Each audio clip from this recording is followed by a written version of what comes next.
My hands trembled as I held the statement. $3,000, gone. Spa retreats, designer handbags, fancy dinners. I didn't recognize a single charge, but I recognized the smug smile on my daughter-in-law's face. That purse looks familiar, I said quietly. She laughed. My son, my only son, shrugged.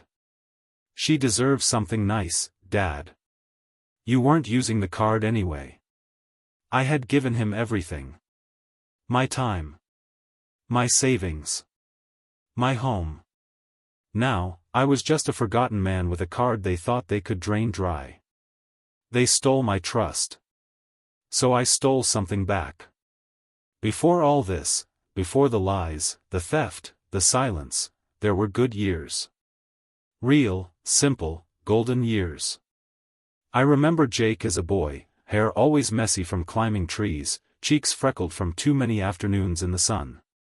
He used to run to me the moment I stepped through the door after work, yelling, "Dad!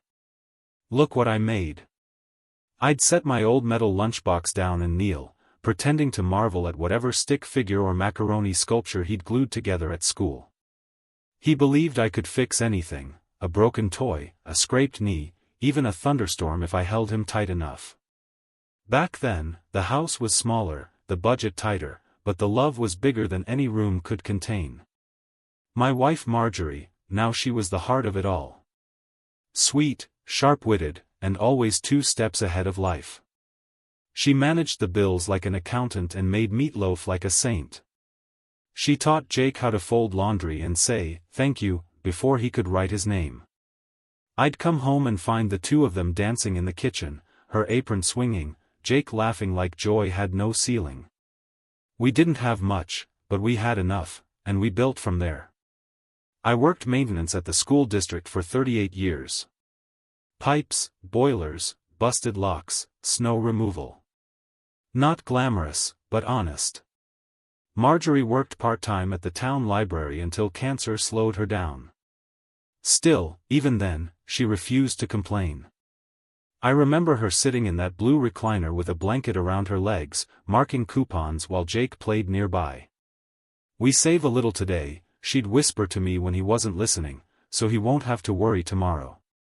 And that's how we lived. Saving. Planning. Doing without when necessary. So Jake wouldn't have to. I paid for his braces in full. His little league fees.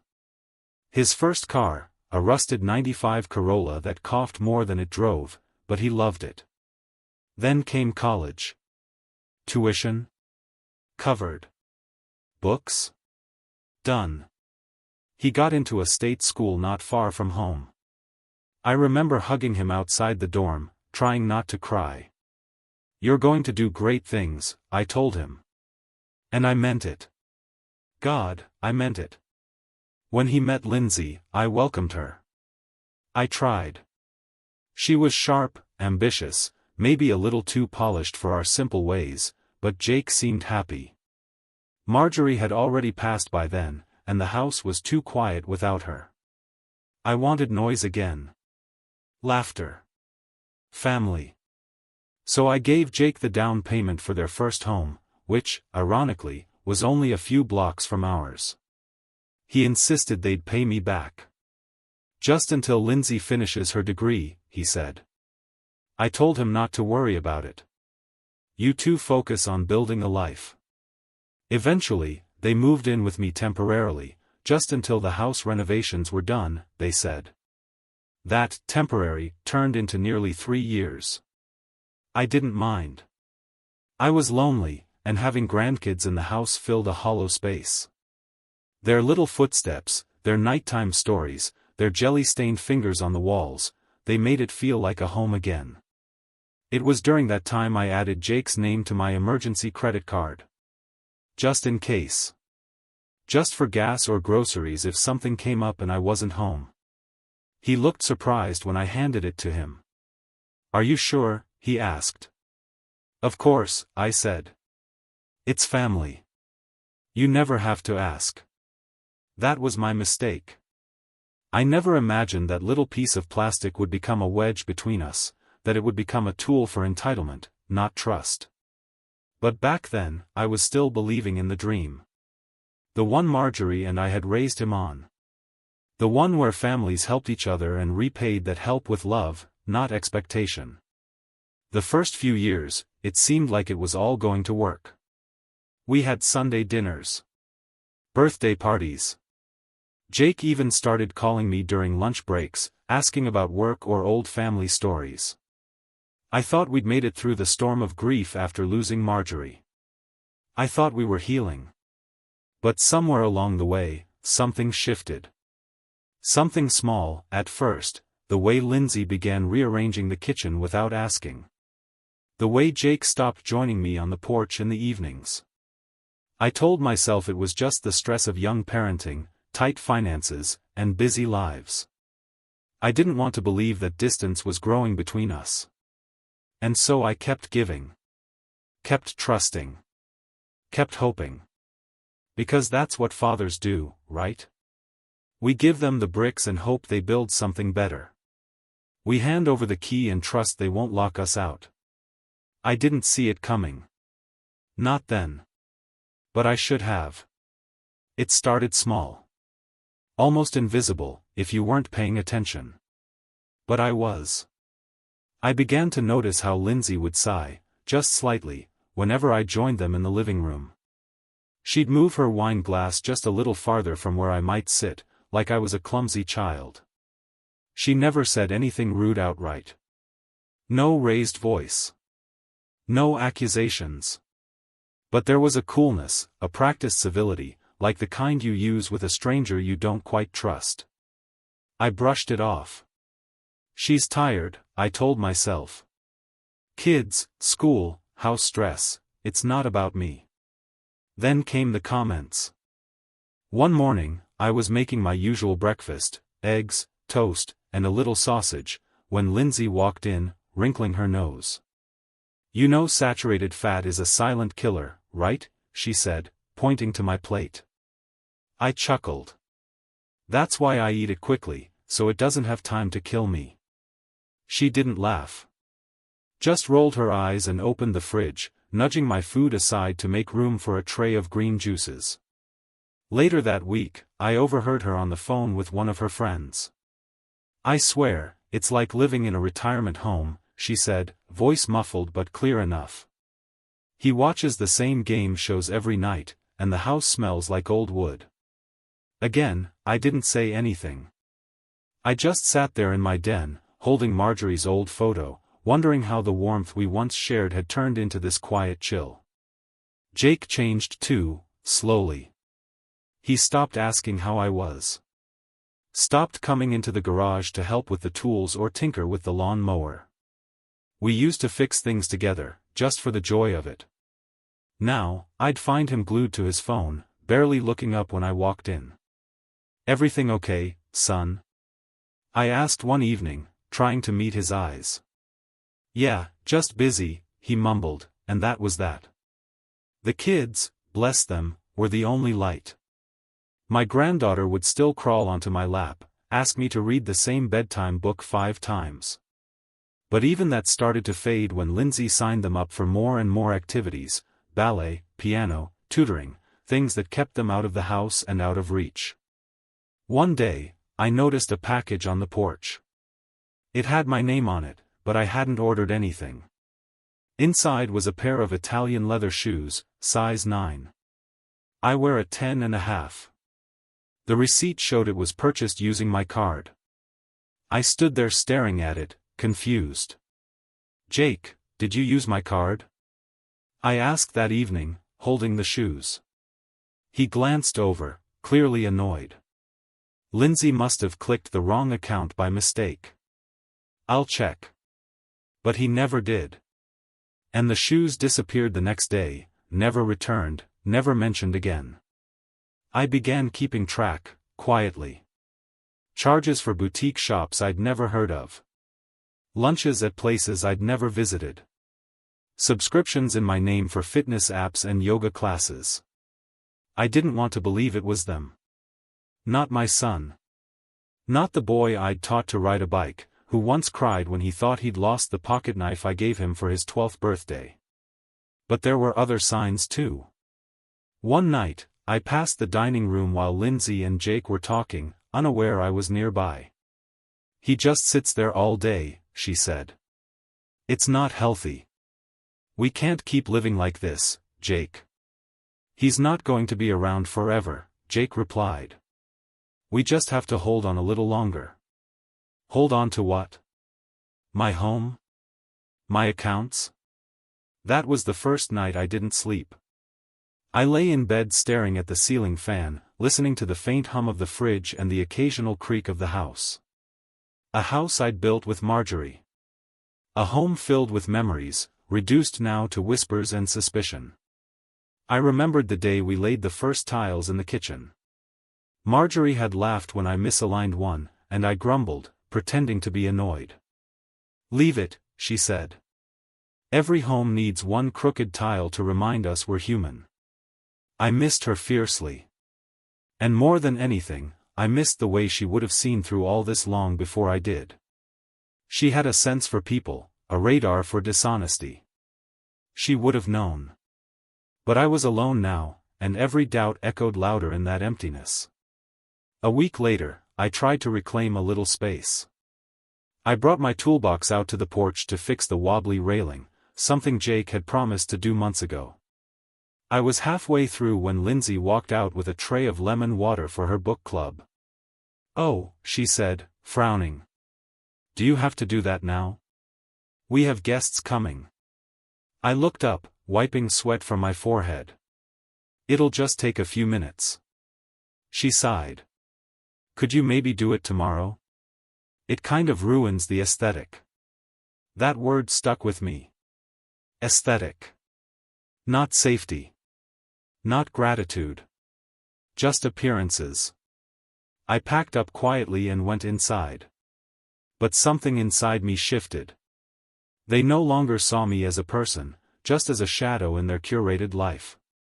That night, I opened my old notebook. The one where I used to write down monthly budgets and to-do lists with Marjorie. I flipped to a blank page. I started listing every strange charge. Every offhand remark. Every moment I felt erased. Because something told me this wasn't over. Not by a long shot. It happened on a Sunday. The kind of quiet afternoon that used to mean pot roast in the oven and grandkids giggling in the backyard. But this Sunday felt different. Too still. Too staged. Jake had asked if we could all sit down after lunch, said there was something to talk about. I assumed maybe they wanted to plan a trip or rearrange a few rooms again. I even made coffee, just like I always did when we had family chats.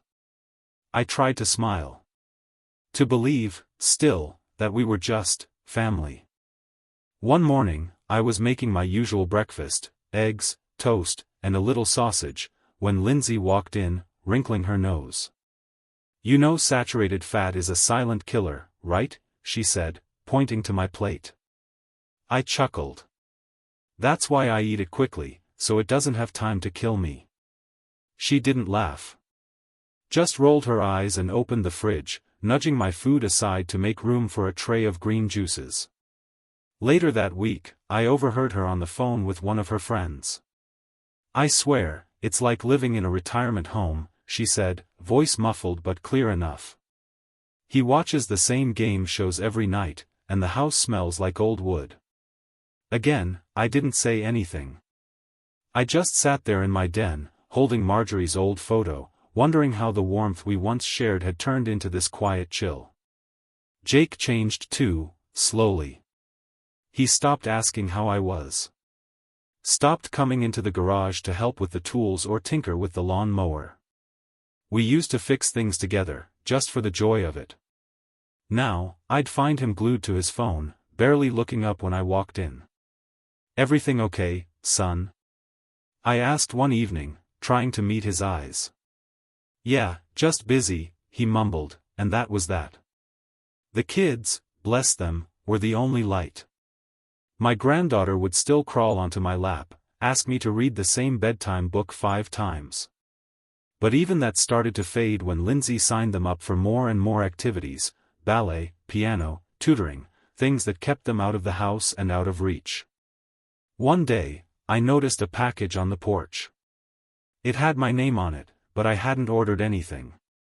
Inside was a pair of Italian leather shoes, size 9. I wear a 10.5. The receipt showed it was purchased using my card. I stood there staring at it, confused. "Jake, did you use my card?" I asked that evening, holding the shoes. He glanced over, clearly annoyed. Lindsay must have clicked the wrong account by mistake. "I'll check." But he never did. And the shoes disappeared the next day, never returned, never mentioned again.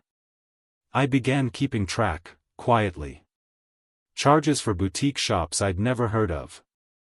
Lunches at places I'd never visited. Subscriptions in my name for fitness apps and yoga classes. I didn't want to believe it was them. Not my son.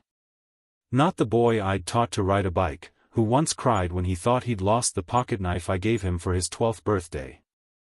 But there were other signs too. One night, I passed the dining room while Lindsay and Jake were talking, unaware I was nearby. "He just sits there all day," she said. "It's not healthy. We can't keep living like this, Jake." "He's not going to be around forever," Jake replied. "We just have to hold on a little longer." Hold on to what? My home? My accounts? That was the first night I didn't sleep. I lay in bed staring at the ceiling fan, listening to the faint hum of the fridge and the occasional creak of the house. A house I'd built with Marjorie. A home filled with memories, reduced now to whispers and suspicion. I remembered the day we laid the first tiles in the kitchen. Marjorie had laughed when I misaligned one, and I grumbled, pretending to be annoyed. "Leave it," she said. "Every home needs one crooked tile to remind us we're human." I missed her fiercely. And more than anything, I missed the way she would have seen through all this long before I did. She had a sense for people, a radar for dishonesty. She would have known. But I was alone now, and every doubt echoed louder in that emptiness. A week later, I tried to reclaim a little space. I brought my toolbox out to the porch to fix the wobbly railing, something Jake had promised to do months ago. I was halfway through when Lindsay walked out with a tray of lemon water for her book club. "Oh," she said, frowning. "Do you have to do that now? We have guests coming." I looked up, wiping sweat from my forehead. "It'll just take a few minutes." She sighed. "Could you maybe do it tomorrow? It kind of ruins the aesthetic." That word stuck with me. Aesthetic. Not safety. Not gratitude. Just appearances. I packed up quietly and went inside. But something inside me shifted. They no longer saw me as a person, just as a shadow in their curated life. That night, I opened my old notebook. The one where I used to write down monthly budgets and to-do lists with Marjorie. I flipped to a blank page. I started listing every strange charge. Every offhand remark. Every moment I felt erased. Because something told me this wasn't over. Not by a long shot. It happened on a Sunday. The kind of quiet afternoon that used to mean pot roast in the oven and grandkids giggling in the backyard. But this Sunday felt different. Too still. Too staged. Jake had asked if we could all sit down after lunch, said there was something to talk about. I assumed maybe they wanted to plan a trip or rearrange a few rooms again. I even made coffee, just like I always did when we had family chats. I tried to smile. To believe, still, that we were just family. I stepped away from the door quietly and returned to the porch. My hands were trembling. They were scheming not just to take my home, but my legacy, everything I'd ever planned to leave behind. Marjorie and I had worked hard for decades. We weren't wealthy, but the house was ours. The land was ours. The savings were carefully kept for Jake, the kids, and, if something happened to me, a portion for the local veterans' shelter. Marjorie insisted on that. And now they wanted to erase it all. To rewrite the ending of my life like I didn't matter. That night, I couldn't sleep again. I stared at the ceiling fan for hours, just like I had before. But this time, the pain wasn't just grief, it was anger. The next morning, I pulled out the fireproof box from my closet. The one that held my old documents, insurance papers, and the will Marjorie and I had written together 20 years ago. Sure enough, Jake's name was there. As was the shelter, and a few smaller beneficiaries. But everything was in my name. I flipped through it slowly, carefully. Then I placed it in a new envelope, locked it back in the box, and put the box somewhere else. I wasn't going to let them rewrite my story. Not without a fight. For the next few days, I pretended to be clueless. I smiled at Lindsay when she asked if I wanted help setting up online banking access. No thanks, I replied, sipping my tea. I'm old-fashioned. I like paper statements. I let Jake ramble about his job and how expensive private school was getting. I nodded sympathetically, as if I didn't know they were using my card for new laptops and designer backpacks. But inside, I was making notes. Every receipt. Every late-night package. Every hint of their plan. Then came the final confirmation. I was dusting the old bookshelf in the den when I found an envelope tucked behind one of the books. It wasn't mine. It was addressed to a law firm downtown.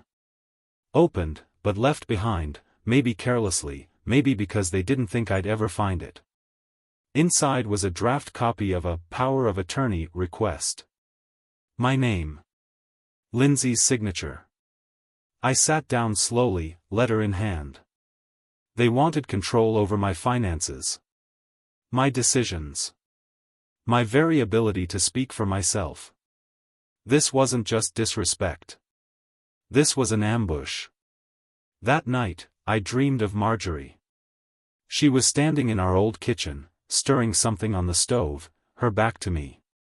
I called her name, and she turned with that half-smile, the one that always made me feel safe. You knew they'd do this, I whispered in the dream. She nodded. But now you know what to do. I woke up before sunrise.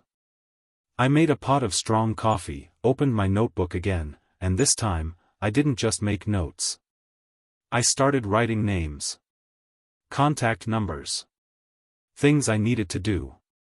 First on the list, a visit to our old lawyer, Arthur Kaplan.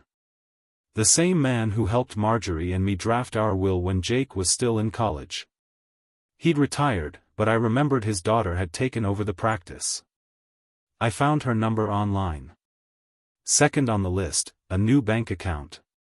Third, a friend from the VFW who once said, if you ever need anything, you call me. Because I wasn't just going to protect what Marjorie and I built. I was going to take back everything they quietly stole.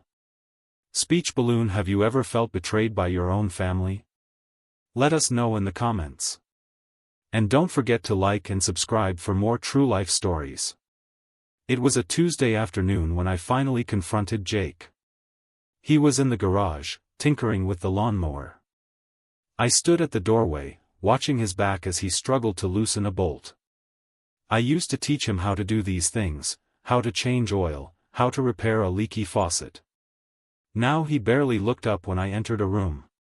Jake, I said, my voice calm but low. We need to talk. He didn't turn around right away.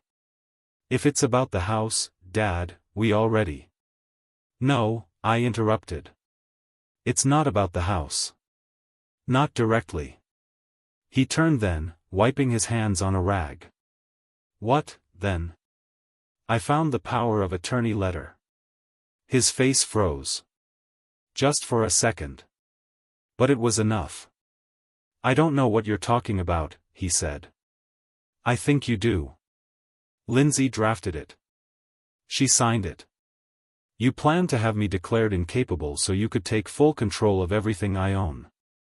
Jake rolled his eyes. Dad, that's not how it works. We were just looking into options. Just in case something happened. You mean in case I stayed quiet, I replied. In case I didn't notice how you've been using my credit card. Or selling my furniture. Or trying to erase me. His face reddened. That's not fair. No, what's not fair is the son I raised. I paused, steadying myself. The boy I took to baseball games. The one I worked double shifts for so he could go to college, is now trying to steal the life I built. Jake opened his mouth, but nothing came out. He looked away, suddenly interested in the rag in his hands. I'm not senile, I said. I'm not confused. And I'm not done. Then I left him standing there. I didn't slam the door. I didn't raise my voice. I simply turned and walked away. But that moment, the silence, the shame on his face, it told me everything. He knew he'd been caught. But more than that, he didn't even know why he'd done it. Not really. He had let Lindsay steer the ship, and he just went along with it, because it was easier. I didn't expect an apology. But I knew he'd talk to her. And I was right. That night, I heard them argue. I told you this would happen, Jake said. He's not stupid. He doesn't have any proof, Lindsay snapped. I'm not doing this anymore, Linz. This isn't who I am. Oh, so you're a martyr now? There was a pause, and then a door slammed. I didn't sleep. But I wasn't anxious anymore. I was focused. The next morning, I got a call back from Emily Kaplan, Arthur's daughter. She remembered me. Said she could meet me at her office the following afternoon. I gathered every document I had, old wills, bank records, notes I'd written down, even screenshots of bank charges I'd asked my VFW friend's grandson to help me capture. Before leaving for the appointment, I did something I hadn't done in years. I visited Marjorie's grave. It was quiet in the cemetery. Late summer wind rustled through the trees, and I knelt slowly beside the stone, brushing away a few fallen leaves. I'm sorry I let it get this far, I whispered. But I'm going to make it right. I promise. Then I stood, heart steadied, and drove to Emily's office. She was kind. Professional, but warm. Let me speak without interrupting. Her eyes narrowed slightly when I told her about the power of attorney document, and her mouth tightened when I showed her the card charges. You have a strong case, she said. But I need to ask you something. Go ahead. Do you want to take legal action right now, or do you want to prepare in silence? I looked out the window for a moment. I want them to feel like they've won, until they don't. Emily smiled softly. Then we'll make this airtight. And quiet. She helped me draft a new will, one that removed Jake and Lindsay completely. Everything would go to the local veterans shelter Marjorie had loved, and a modest scholarship fund for children of single parents, in her name. But more importantly, we added something else, a clause that if the will were ever contested, all assets would immediately go to the county orphan fund, a cause Lindsay had mocked in the past. They'll never see it coming, Emily said. No, I agreed. Because they stopped seeing me as a person a long time ago. After the appointment, I felt a strange calm. I wasn't angry anymore, I was resolved. The next week, a few neighbors dropped by, not with gossip, but with questions. Are you okay, George? Mrs. Rowley asked, frowning. I've noticed Lindsay's been making a lot of changes around the house. I nodded. I'm okay. Thank you for asking. She said you were moving to Florida. I raised an eyebrow. Did she? Word was getting around. And I knew then that the time for quiet would soon be over. I walked into Emily Kaplan's office with a weight I didn't know I'd been carrying for decades. Grief, Yes, but something else, too. Something sharper. A realization that I'd let my love for my son blind me to the truth: not all family deserves your loyalty. Emily greeted me with a nod. She had already prepared the draft based on our last conversation. Everything's here, she said gently.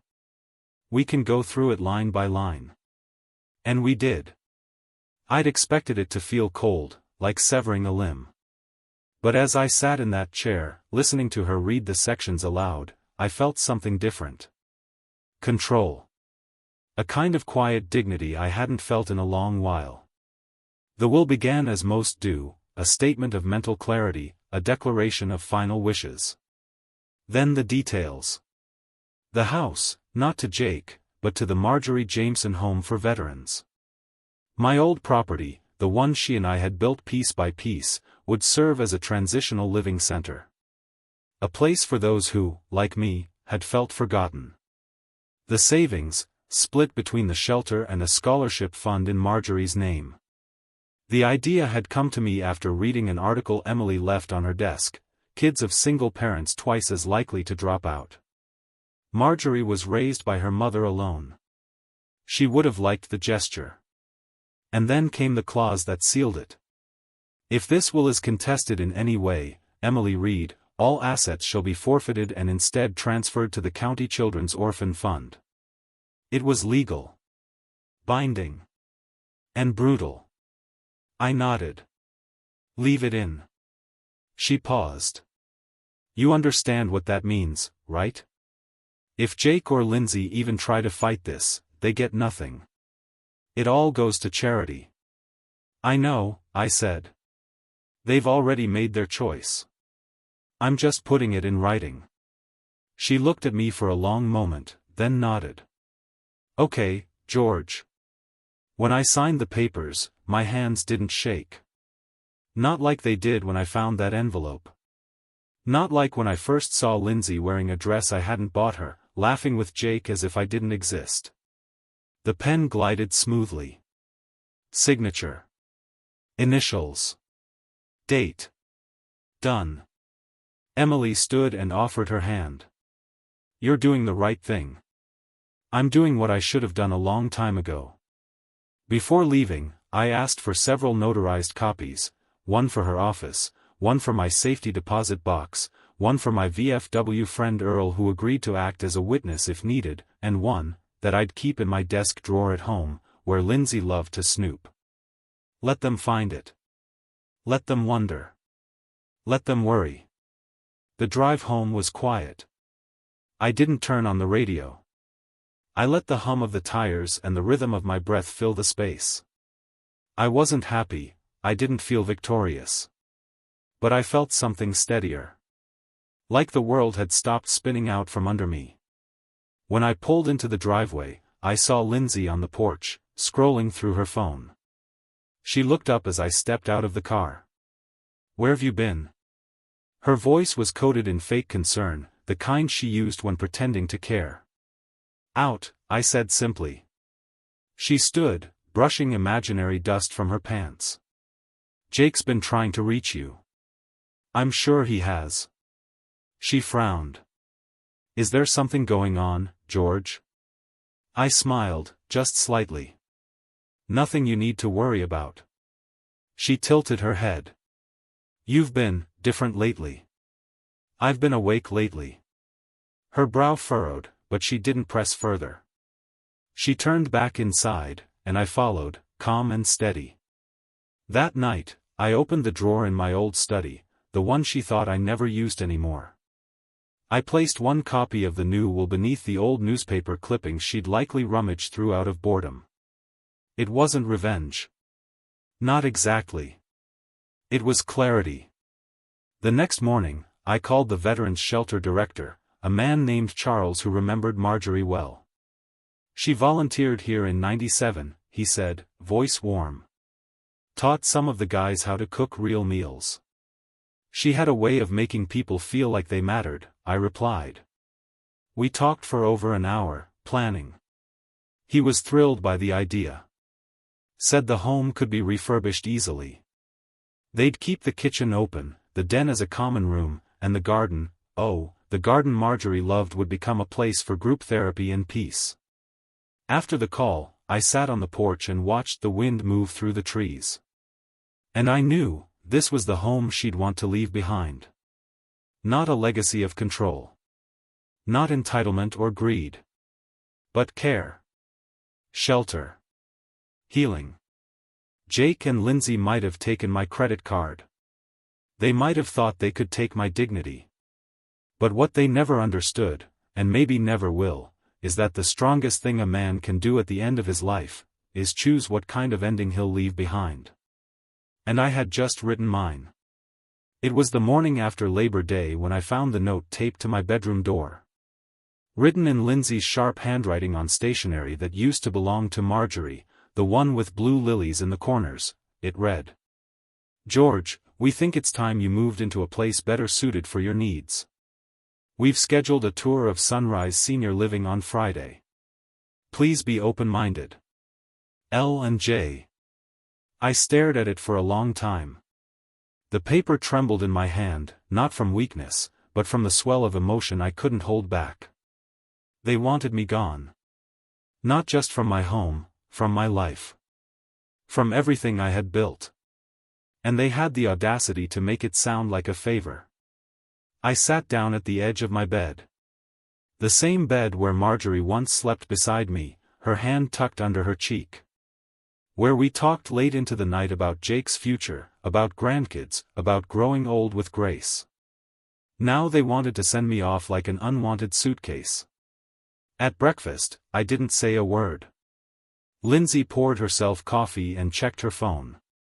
Jake came in a few minutes later, yawning. Dad, he started, did you see the note? I did. We just think it's best. It's not personal. Not personal? I asked, setting down my fork. Jake, you want to send me to a facility while you and Lindsay redecorate this house as if I never lived here. He flinched. It's a good place. You'd have your own room, medical staff. I don't need medical staff. I don't need your charity. Lindsay rolled her eyes. You'd rather rot here, alone? That's not healthy. I turned to her, slowly. You think because you wear my wife's jewelry and sit at her table, you've earned the right to decide what's best for me? Silence. Jake cleared his throat. Can we all just calm down? I am calm, I said. But I won't be moved like furniture. Not now. Not ever. I got up and walked out, taking my coffee to the porch. The morning air was crisp, the sun trying its best to push through the clouds. That's when I knew it was time. No more waiting.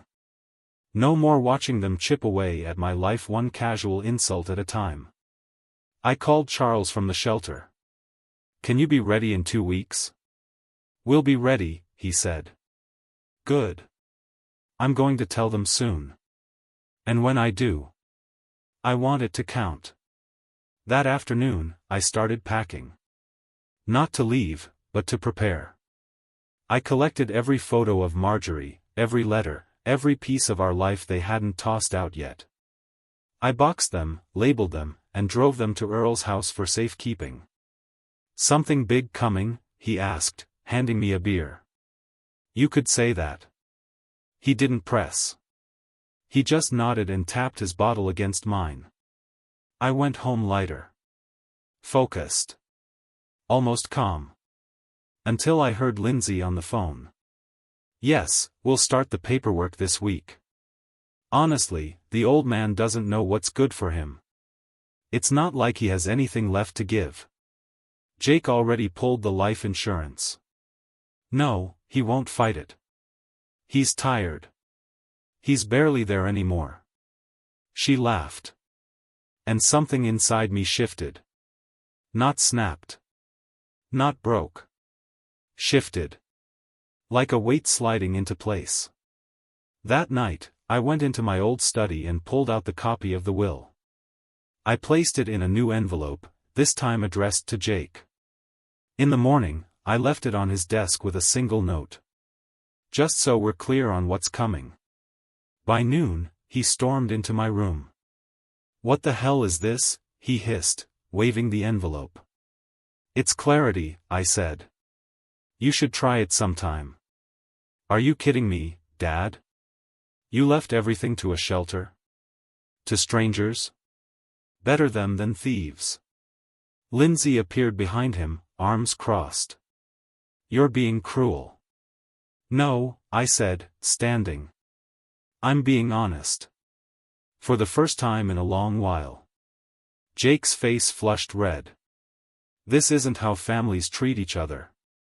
No, I agreed. But it is how sons treat their fathers when they stop seeing them as human beings. He opened his mouth, but I held up a hand. I'm not fighting anymore. I'm not asking. But you, both of you, are done here. I want you out by the end of the week. You can't. I can. And I already did. I walked past them both. Didn't wait for a reply. I had no need for their drama, their excuses, their weak apologies crafted only to save face. Out on the porch, I sat with a cup of tea and watched the wind move through the trees. Marjorie would have approved.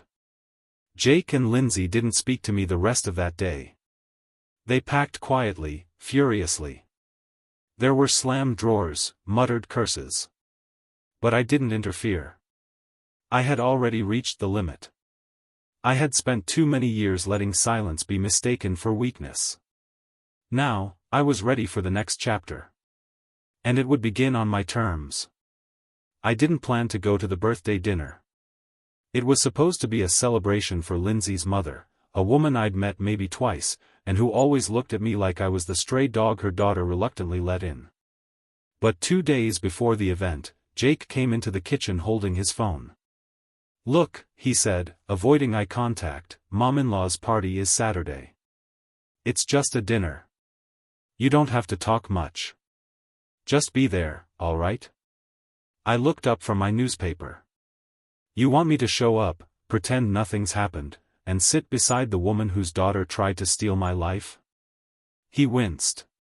Can we just keep the peace for one night? I studied him. Sure, I said. One night. He blinked, surprised. Really? Really? I think he mistook it as surrender. Saturday arrived and I dressed in my best suit, dark navy, the same one I wore to Marjorie's funeral. I clipped on the tie she bought me for our last anniversary. It was fraying at the ends, but I didn't care. The restaurant was one of those trendy places with exposed brick and too loud jazz. I walked in alone. Heads turned, more out of curiosity than recognition. Jake saw me first. His expression shifted from disbelief to discomfort. Lindsay, sipping white wine, narrowed her eyes. I approached the table slowly. The whole family was there, Lindsay's brothers, her parents, even her cousin who thought being a notary made him a lawyer. Jake stood. Dad. I didn't think you'd actually come. I nodded. Wouldn't miss it. I waited until everyone had finished their entrees. Conversation was light, shallow. I barely said a word. Then I cleared my throat. I'd like to say something, I said, rising to my feet. Lindsay's mother smiled awkwardly. Oh, how nice. A toast? Not exactly. The room quieted. I pulled a folded sheet from my jacket pocket. It was one of the notarized copies of my will.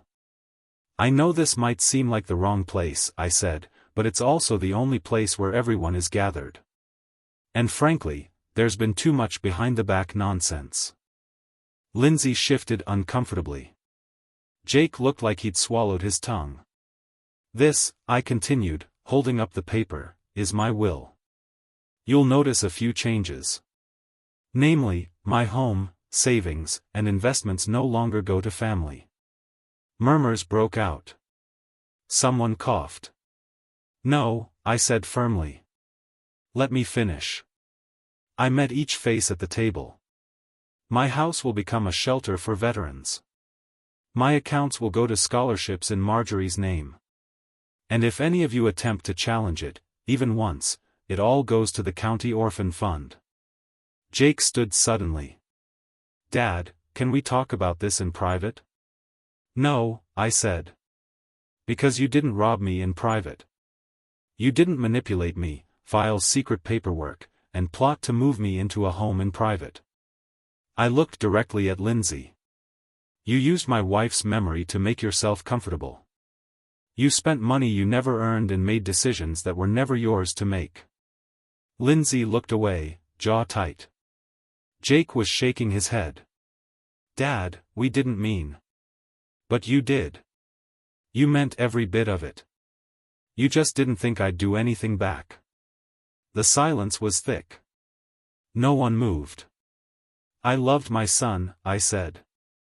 But that love doesn't mean I owe him the pieces of myself I have left.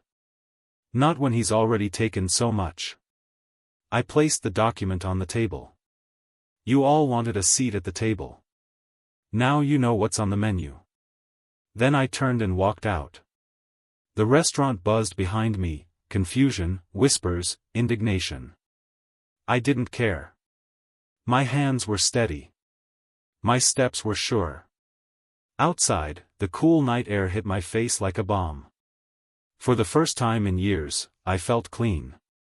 Like I'd finally washed off years of pretending, enduring, smiling through betrayal. When I got home, I poured myself a glass of scotch and sat on the porch. Earl texted shortly after, "Heard you made a scene. Proud of you, brother." I smiled. Just a little. The next morning, Jake came to the house. Alone. He didn't knock. Just stood at the edge of the yard like a boy sent home from school. I didn't wave. Didn't invite him up. He left without a word. And that was fine. Sometimes the only apology you get is silence. And sometimes, it's all you need. Have you ever felt betrayed by your own family? Let us know in the comments. Don't forget to like and subscribe for more true life stories. The days after the dinner were quieter than I expected. I thought Jake might show up again. Maybe with anger. Maybe with remorse. But he didn't. Neither did Lindsay. No phone call. No email. Not even a message from their lawyer cousin trying to flex his half-baked legal jargon. Just silence. It sat heavy at first, like a stone in my chest. A silence that echoed through the house, through the rooms they'd once filled with footsteps and complaints and shallow laughter. But slowly, it began to shift. I could hear the birds again. Not just hear them, listen. The old oak outside my window, the one Marjorie loved to sit beneath, rustled in a way that felt like a whispered conversation between leaves. I started walking in the mornings.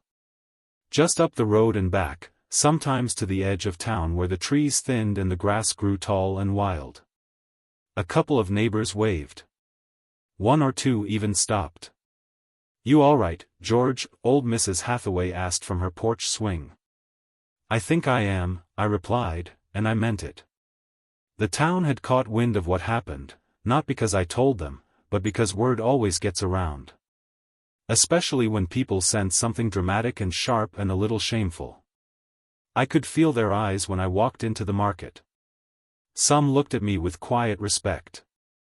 Others with discomfort, unsure whether to offer sympathy or stay out of it. One day, while checking out at the hardware store, Doug, a man about Jake's age, placed a hand on my shoulder. "Just wanted to say, what you did at that dinner. It took guts."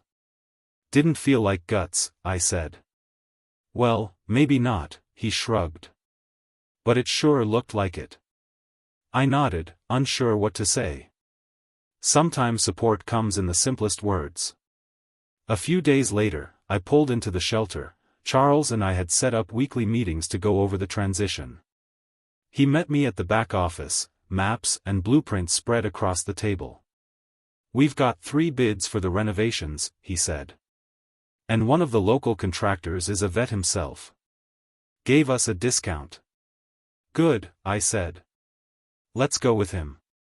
The house was going to change, not just physically, but in spirit. I had already started clearing out the guest rooms. Stripped Lindsay's home office of all its fake plants and fashion magazines. Packed them into boxes and dropped them off at Jake's address. No note. Just boxes. Let them wonder. Back home, I sat at Marjorie's piano. I hadn't touched it in years. The keys felt foreign, brittle beneath my fingers. But I played a little anyway, just the intro to that old love song she used to hum in the garden. The music cracked and fumbled, but the memory was steady. I whispered into the empty room, "You'd have handled all this better than me." But there was no answer, and strangely, I was all right with that. Because in her silence, I didn't feel judgment. I felt presence. A week later, there was a knock on the door. I opened it to find Ellie, my granddaughter. She was taller now, early 20s maybe, with hair darker than I remembered and a quiet nervousness about her. "Hi, Grandpa," she said. I blinked. "Ellie. What a surprise. Can I come in?" "Of course." She stepped inside cautiously, like someone entering a museum where they might break something. "I heard about everything," she said softly, sitting on the edge of the couch. "From your father?" "No," she said, lips twisting. "From Facebook, mostly. And Grandma's cousin, Becca." I chuckled. "The town's unofficial newspaper." She smiled a little. "I'm sorry," she said after a pause. "For how they treated you. I didn't know it was that bad. You're not responsible for their choices. I still should have called. Should have visited more." "Ellie," I said gently, "you showed up. That's more than I can say for most." We sat in comfortable silence for a while. She looked around the room, at the old photos still hanging, the worn rug, the tea set I hadn't put away in years. "I miss Grandma," she whispered. "Me too." Then she looked up, eyes suddenly bright. "Can I help? With the shelter?" I stared at her, surprised. "You want to?" She nodded. "I study social work. I mean, I'm just starting, but I want to do something that matters." I didn't say anything at first. I just reached out and placed my hand over hers. That would mean a lot. As she left that evening, she turned on the porch and said, "I think she'd be proud of you, Grandpa." The door closed softly behind her, and for once, the silence didn't feel empty. It felt like peace. It began with the attic. I was up there looking for some old photos Ellie wanted to scan, pictures of Marjorie gardening, Jake as a toddler in his Halloween cowboy outfit, and one faded black and white of our first Christmas in the house. But while shifting aside boxes, I found something I hadn't seen in decades, Marjorie's old vision board. A pinboard full of clippings, drawings, notes in her handwriting. It was like stumbling across her thoughts frozen in time. One picture caught my eye, a small home with a porch full of rocking chairs and people smiling beneath the words, "A place for peace." Below it, in her handwriting, "When we retire, this, but for people who need it more than we do." That's when the idea fully took root. Not just a shelter. Not just beds and soup. A home. A place people could stay, heal, recover. Somewhere quiet, respectful. Especially for veterans like me, and like Earl, who'd fought his own battles long after the war ended. I called Charles the next day. "We're going bigger," I said. He paused. "Bigger how?" "Not just a shelter. I want a community. Long-term stay options. Gardens. Maybe even therapy groups." I found something of Marjorie's, it reminded me what this should really be. Charles didn't hesitate. "Let's do it." We spent the next 2 weeks redrawing the plans. Ellie joined us. She came by every afternoon after her summer classes, bringing coffee and pages of notes. She had ideas I wouldn't have thought of, programs to help with job searches, partnerships with the local college, even a tiny library. "You've got your grandma's fire," I told her one evening. She smiled, brushing a strand of hair behind her ear. "I think I've got yours too." We cleared the upstairs bedrooms. Repainted. Scrubbed the baseboards. Earl stopped by with tools. "Didn't think I'd be using these again," he grunted, handing me a power drill. "You ever forget how to do this stuff?" I asked. He laughed. "Only when I want to." The neighbors began to notice. One woman from down the block, a widow named Helen, brought over casseroles. "To feed your volunteers," she said. I smiled. "You are the volunteer now." She blushed, but returned the next day with muffins and gardening gloves. Soon, we had a rhythm. People dropped by, curious, helpful. A retired plumber offered to fix the basement pipes. A college student from the local tech program offered to build us a website. One Saturday, we held a workday. More than 20 people showed up. The house, once quiet and echoing, buzzed with voices, laughter, footsteps. The floor creaked in familiar ways again. The rooms that once held resentment now held purpose. One afternoon, I sat in what used to be Jake's old room, now cleared, freshly painted, filled with natural light. I pictured someone, a young man, maybe just out of the service, carrying his burdens quietly, finding peace here. Maybe sitting on the windowsill, sipping coffee, watching birds in the tree Marjorie planted. I whispered aloud, "It's becoming what you dreamed, love." Ellie entered behind me. "You talking to Grandma again?" "Always." She didn't laugh or tease. Just nodded and sat beside me. Later that evening, we held our first planning dinner, folding tables in the backyard, homemade food, handwritten signs that read Marjorie's house, building home together. We lit candles, passed around stories. Charles spoke about the veterans he'd seen forgotten by the system. Helen shared about her late husband's battle with PTSD. Ellie read one of Marjorie's old journal entries about kindness. I didn't speak much. Just listened, watched. Took it all in. And I realized something. I hadn't lost a family. I'd found a new one.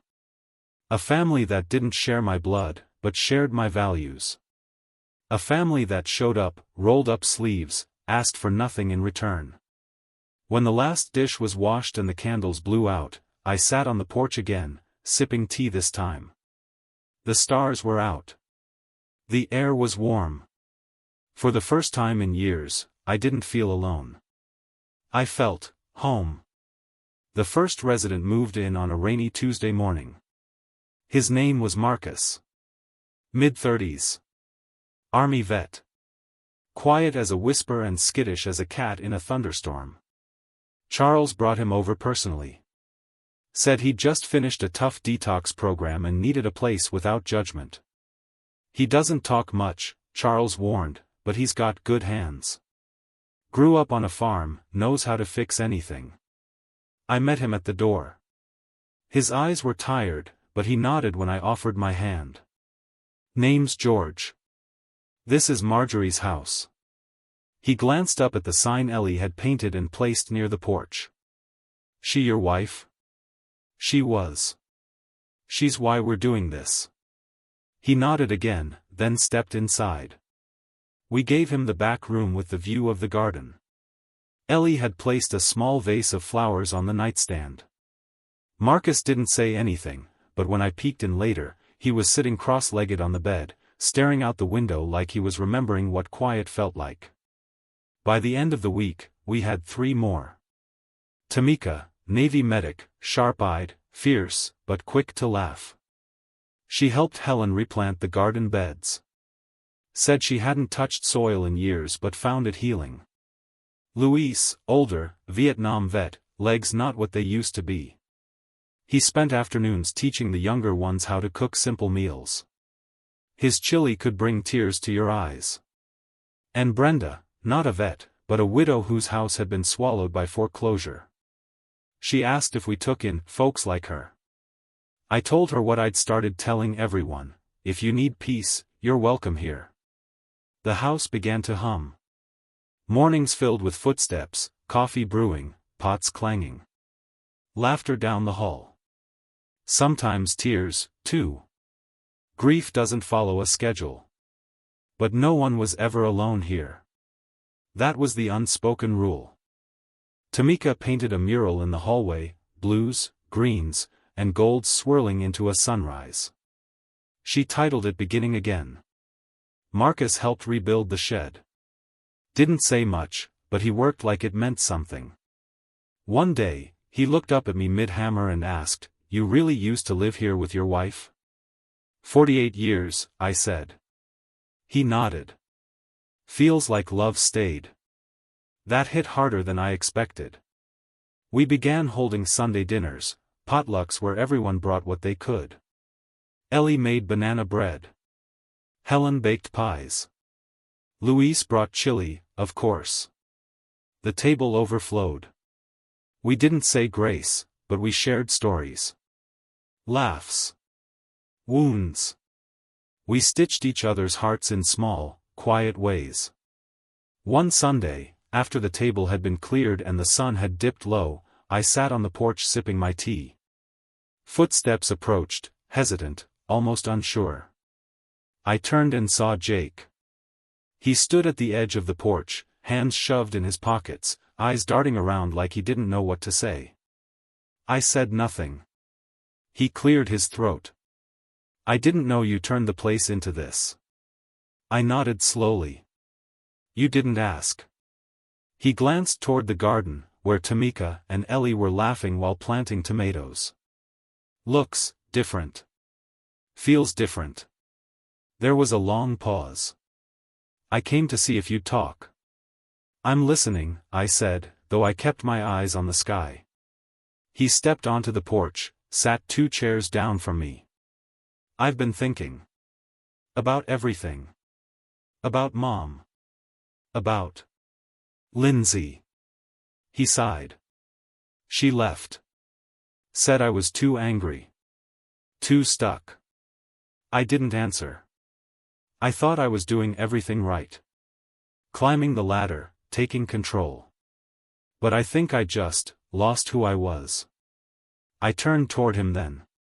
"You didn't lose him, Jake. You left him." His head dropped. "I know. I gave you everything I had. And you let someone treat me like a burden. You helped her. Protected her.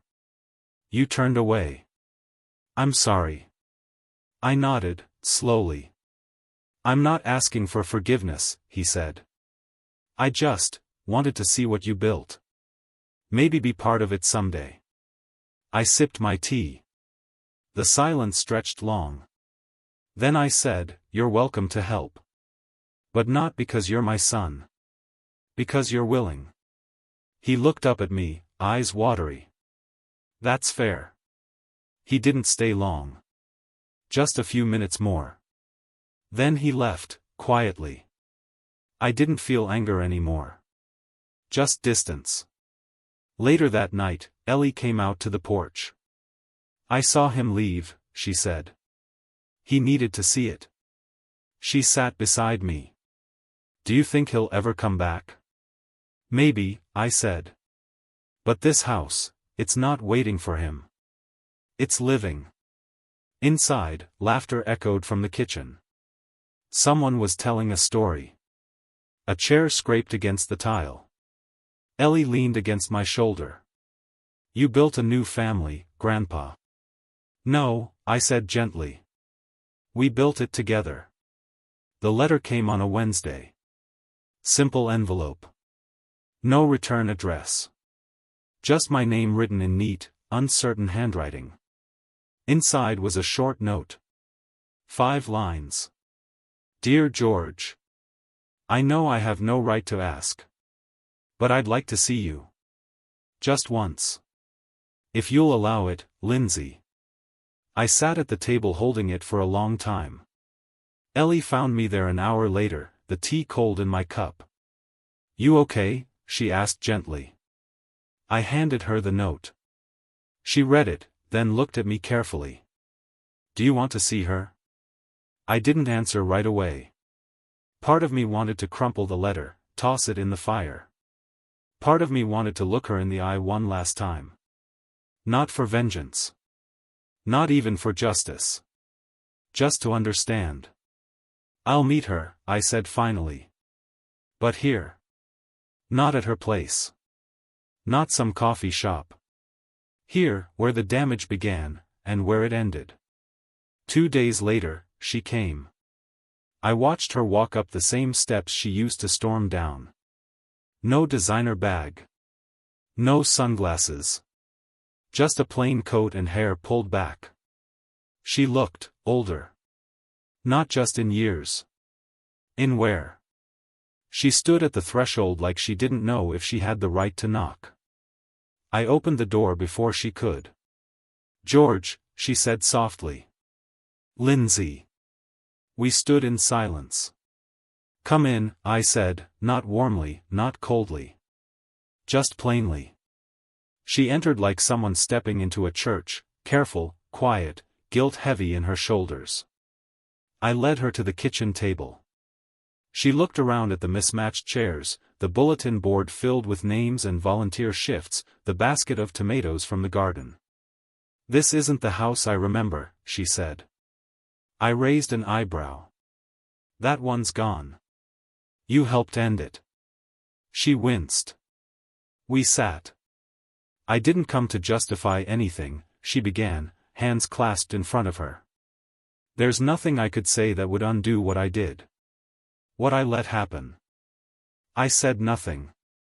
Just waited. I wanted things, George.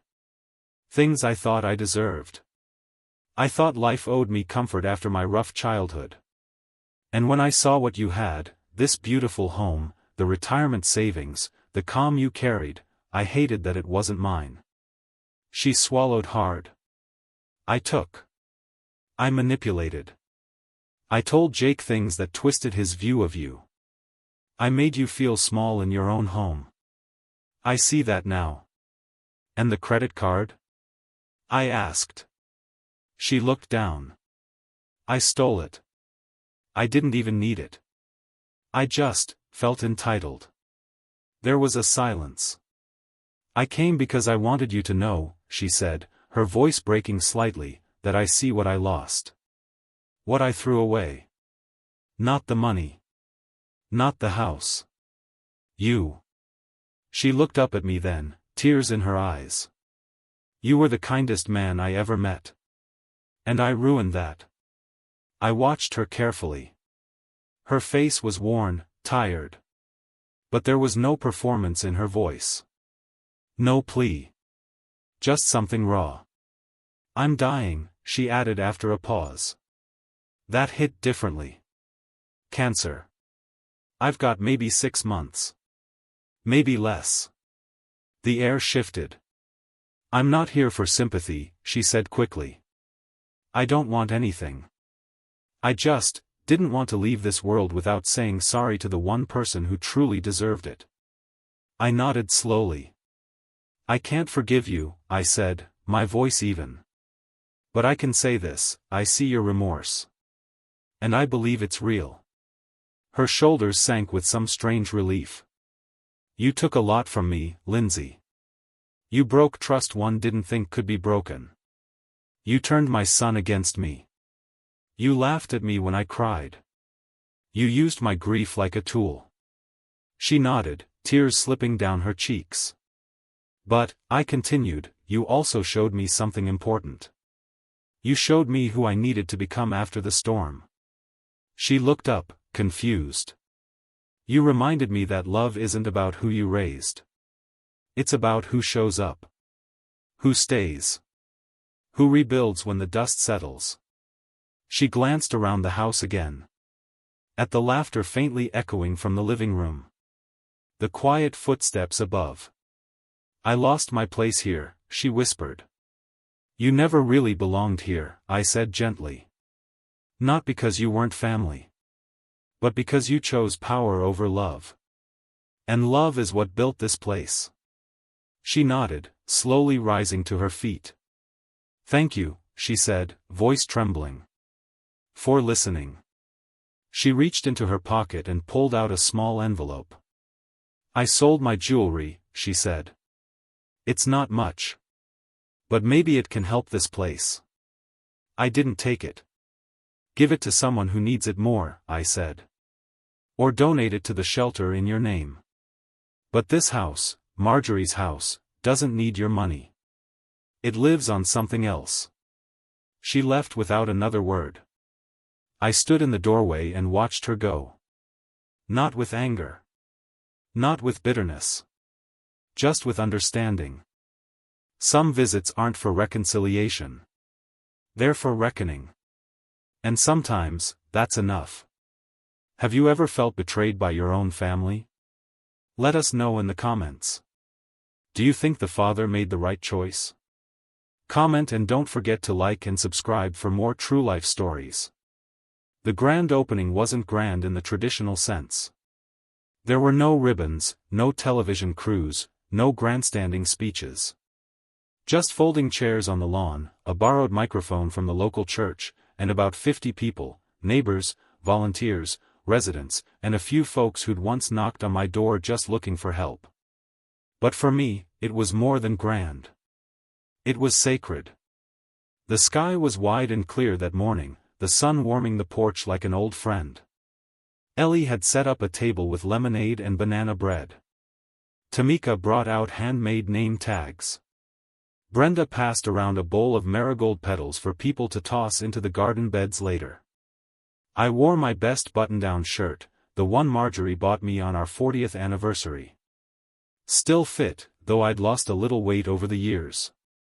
I could almost hear her voice when I buttoned it up. Straighten your collar, George. And smile. You're a handsome man when you do. I stood at the top of the porch and looked out at the faces gathered on our lawn. Not family by blood. But family by choice. Family by love. Charles spoke first, thanking everyone for their time and contributions. He told a quick story about how he first met me. This old man scared me half to death until I realized he was just tired of being lied to, and everyone laughed. Then Ellie stepped up. She spoke with the calm confidence of someone twice her age. My grandfather built this house with my grandmother, she began. But when she passed, something went quiet here. The people who should have carried that love forward didn't. They tried to take from him instead. But he didn't let that be the end of the story. He turned betrayal into purpose. Grief into grace. And this house into hope. There were quiet nods. A few tears. Marjorie's house isn't just a name, Ellie continued. It's a promise, that no one is forgotten, no one is discarded, and no one is beyond a second chance. She looked at me, then gestured for me to speak. I stepped forward slowly, leaning on my cane. Thank you, I said, the words catching in my throat before settling. All of you. I looked out at the people gathered. Some in wheelchairs. Some in recovery. Some young, some old. But all of them present. This house has seen joy and heartbreak, I said. It's where I raised my son. It's where I buried my wife. It's where I was betrayed, and where I found peace again. I paused, scanning the crowd. You can lose your way in this life. I did. Not through anger. But through silence. Through assuming that love alone would be enough to keep people good. I saw a few heads bow. A few hands wipe eyes. But life has taught me something harder, that love must be protected. Boundaries must be honored. And respect must never be traded for comfort. Ellie stepped beside me and gently took my hand. I named this house after my wife because she was the best part of me. She taught me how to love without condition, but not without standards. And this house now lives for others the way she lived for me. There was a pause. The wind shifted gently. Birds chirped from the trees. Then I added, so today, Marjorie's house lives again. As a shelter. As a home. As a place where broken people can heal without shame. Where dignity is restored.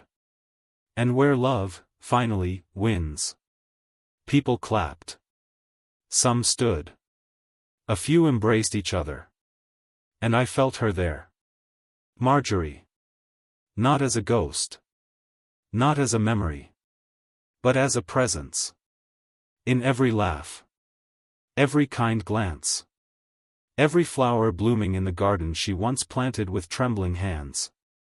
That afternoon, Marcus grilled hot dogs on the back patio. Tamika painted the faces of neighborhood kids. Ellie played guitar under the oak tree. Laughter drifted through the windows. Joy returned to every floorboard. I walked room to room before sunset. Checked the spare blankets.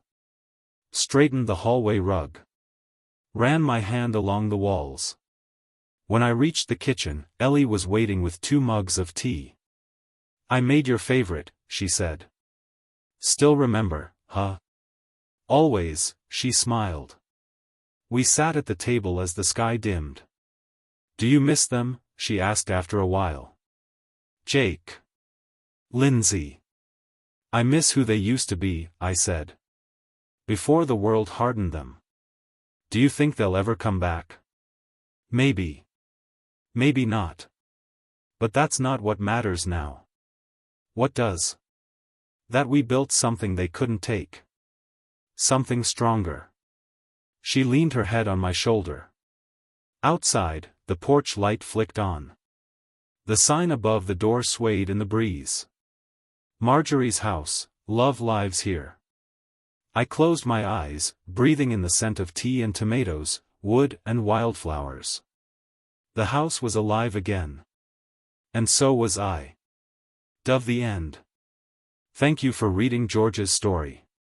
Want more true-life emotional journeys? Don't forget to like, comment, and subscribe.